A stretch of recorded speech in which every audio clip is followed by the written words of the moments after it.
नमस्कार,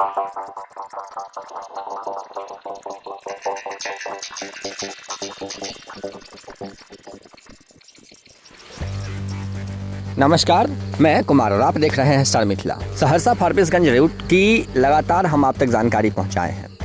इस रूट पर किस प्रकार से आमान परिवर्तन का कार्य चल रहा है वो भी हम आपको दिखाए हैं। अगर आप हमारे चैनल पर नए हैं तो आप पुरानी वीडियोस को ज़रूर एक बार देखिएगा, जिससे अभी की जो वर्तमान स्थिति है सहरसा फारबिसगंज रूट के सीताधार नदी से फारबिसगंज जंक्शन तक, उसकी वर्तमान स्थिति आपको पता चल जाएगा।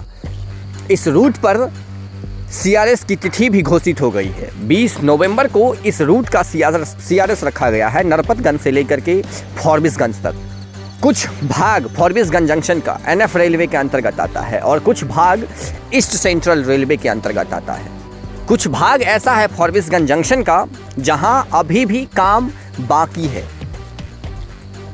इन सारे कार्यों को यहाँ के लेबर मजदूर से बात करते हुए हमें ज्ञात हुआ जो 20 नवंबर को शायद इस तिथि पर भी इस रूट पर इंस्पेक्शन सीआरएस नहीं हो पाएगा।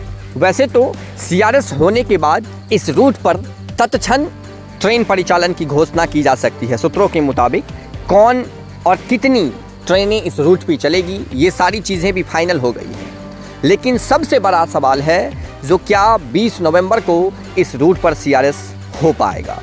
अभी तक सीताधार नदी के पास जो जोगबनी कटिहार वाली रूट में ट्रैक को लिंक करना है, अभी तक ये कार्य जो है पूर्ण नहीं किया गया है।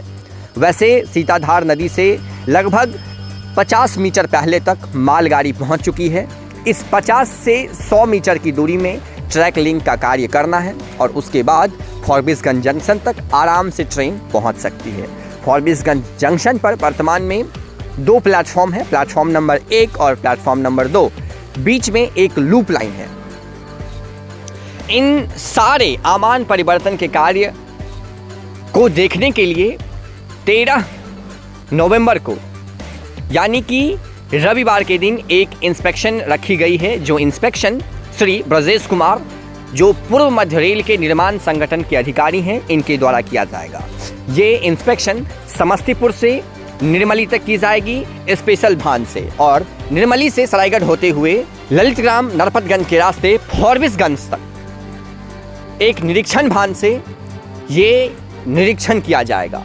और इनके बाद उम्मीद की जा रही है इस निरीक्षण के बाद जो 20 नवंबर को इस रूट पर सीआरएस की तिथि निश्चित है और इस दिन ही सीआरएस होगा। हम आपको इनके शेड्यूल का कुछ टाइमिंग बता रहे हैं। संभव हो अगर आप इस क्षेत्र से आते हैं तो एक सवाल ज़रूर इनसे पूछें, जो आखिरकार इस रूट पर इतना लेट लतीफ़ी कार्य क्यों चल रहा है।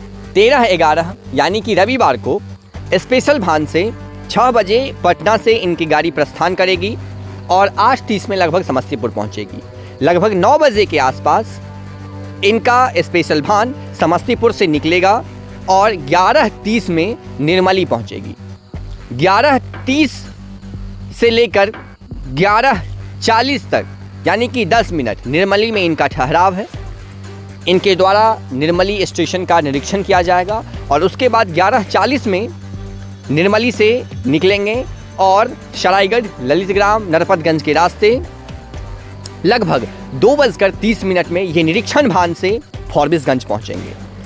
और फारबिसगंज में इनका कुछ समय लगभग आधे घंटे का एक समय रखा गया है, शेड्यूल रखा गया है, जहां ये फारबिसगंज स्टेशन का निरीक्षण करेंगे और उसके बाद 3 बजे फारबिसगंज से फिर अपनी निरीक्षण करते हुए ये निर्मली आएंगे और निर्मली से फिर ये अपने स्पेशल वाहन से समस्तीपुर को लौट जाएंगे। ये एक शेड्यूल इनका रखा गया है 13 नवंबर को। उम्मीद है जो 13 नवंबर से पहले जो आमान परिवर्तन का कार्य है, जो सीताधार नदी के ऊपर अभी कार्य बाकी है, ट्रैक लिंक का कार्य मुख्य रूप से इसे पूर्ण कर लिया जाएगा और 20 नवंबर को संभव है जो इस रूट पर सीआरएस हो जाएगी और इसी वर्ष इस रूट पर ट्रेन की परिचालन शुरू होगी। वर्तमान की स्थिति को देखने के लिए आप जुड़े रहें हमारे स्टार मिथिला चैनल से। हम बहुत जल्द अगले वीडियो के साथ हाजिर होंगे जो अपने ही क्षेत्र मिथिला से होगा। धन्यवाद। आप देख रहे हैं स्टार मिथिला।